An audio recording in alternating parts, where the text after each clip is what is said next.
जैसे मैं एक एग्जांपल देना चाहता हूँ अब्राहम लिंकन का, जो उन्होंने पूरे जिंदगी भर फेलियर्स ही देखे, but at he remains the most successful president of US. या फिर हम जैक मा का ले लें एग्जांपल, या फिर ओपरा विंफ्रे का ले लें, हमारे इंडिया में ले लें। ऐसे बहुत सारे एग्जांपल्स है। तो एक बहुत रिनाउंड स्टेट्समैन ने एक चीज बोला, success is nothing but a journey from failure to failure. तो जब कोई फेलियर होता है, हमें ये नहीं सोचना चाहिए कि फेलियर इजंट फेटल। फेलियर से हमें अपने हौसले नहीं खोना चाहिए। जैसे हमारे एग्जाम्स में भी होते हैं, तो फेलियर्स बहुत सारे लोगों के मल्टीपल अटेम्प्ट्स हमने यूपीएससी एग्जाम्स क्लियर करते हैं। तो सबसे पहला स्टेप है फेलियर में कैसे ओवरकम करें हम, कि हमें पहले एक्नॉलेज करें कि फेलियर हुआ है।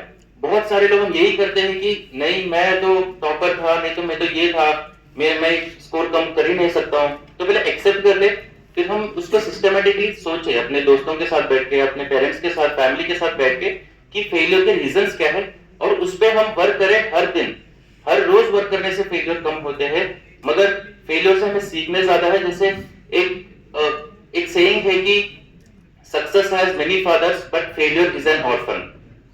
मत ये भी सच है कि जब फेलियर के बाद हम कोई सक्सेस पाते हैं तो उसका अलग ही टेस्ट होता है, उसका एक अलग ही वैल्यू होती है उस सक्सेस की। तो हमें फेलियर को कोई बड़ा सा डेमन ऐसे नहीं देखनी चाहिए। फेलियर को हमें एक प्रोसेस का पार्ट समझनी चाहिए, और फेलियर्स को हमें शेयर करनी चाहिए। उसको आगे बढ़ के डट के उससे सामना करके हमें सक्सेस की ओर बढ़ सकते हैं। जो इशू पे यूपीएससी के अलावा there is a question of drugs which was raised by in the last. बहुत अच्छा सवाल है कि ड्रग्स की सप्लाई बंद क्यों नहीं होती। तो मैं आपको बताना चाहूंगा कि जितनी भी हमारी एजेंसीज हैं, जो एनफोर्समेंट एजेंसीज की बात करेंगे, चाहे वो गवर्नमेंट ऑफ इंडिया लेवल पे नारकोटिक्स कंट्रोल ब्यूरो है, जेएनके के लेवल पे हमारा एएनटीएफ है जो एंटी नारकोटिक्स टास्क फोर्स है, या हमारे जितने भी डिपार्टमेंट्स हैं जो एनफोर्स करते हैं, हर कोई डिपार्टमेंट भरपूर कोशिश कर रहा है कि जहां से भी ड्रग्स के बारे में इनपुट आती है उसके बारे में उस पर सीज किया जाए, उस पर एक्शन लिया जाए।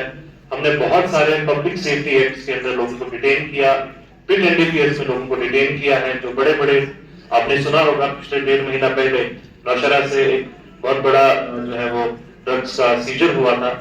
लेकिन जो ड्रग सप्लाई कर रहा है उसने हजार ऐसे तरीके सोच लिए, ये क्राइम के तरीके से, कि वो किसी न किसी लूटहोल को निकाल के, चाहे वो गाड़ियों के जरिए हो, चाहे वो मोटर व्हीकल्स के जरिए हो, और उसमें डेफिनेटली हमारे खुद के जो हमारी पॉपुलेशन है, हमारे सिटीजन्स हैं, वो कहीं ना कहीं इन्वॉल्व हैं। और ये बहुत जरूरी है कि हम सभी लोग इस प्रॉब्लम को साथ में लड़ें।